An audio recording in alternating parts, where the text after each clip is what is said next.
It's about identifying sources of constraints on capitalization rates. So what I thought I'd do is just sort of talk about a variety of these constraints. So one obvious one is poverty. Poverty makes it very, very difficult for those who have an ability to do something to actually end up doing that very thing.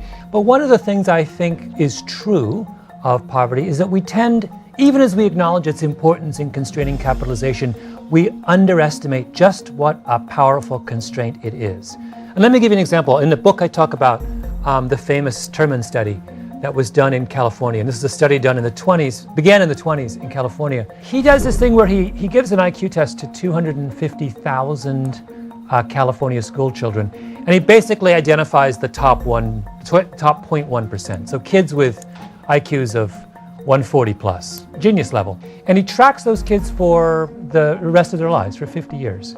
And he's trying to figure out what happens to them. He thinks what he's done is identified the cohort who will turn out to be the leaders in academia, in industry, in the people who will end up, running all the organizations and being the top politicians. And 20 and 30 years in, he realizes actually it's not true at all.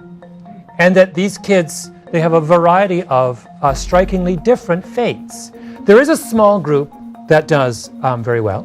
The top 15% do actually occupy positions of real prominence in society. Then there's a big group in the middle who have pretty average lives. And remember, these are kids with adults with genius level IQs. And the majority of them they're kind of like have moderately successful professional lives.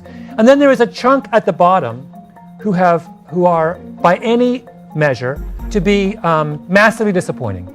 And the question that Terman has to wrestle with is, why did that group fail? What's the difference between this group who did beautifully well and this group who did so poorly at the bottom? And he runs through, this question obviously obsesses him, and he runs through every conceivable explanation for that difference. And he says, is it their personalities? And it's not. And he says, is it their habits? Is it their, it goes on and on down the list.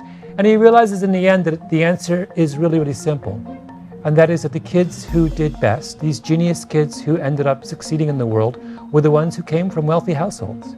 And that the genius level kids who ended up utter failures in life were the ones who were born into poor families, born into families where parents hadn't gone to college, where there weren't books in the home, where there wasn't the kind of cultural and institutional support for a habit of learning and a habit of intellectual activity. What he was saying, in other words, that even if you endow a child with a brain that is a 1 in a billion brain, that is not sufficient to ensure the success of that child.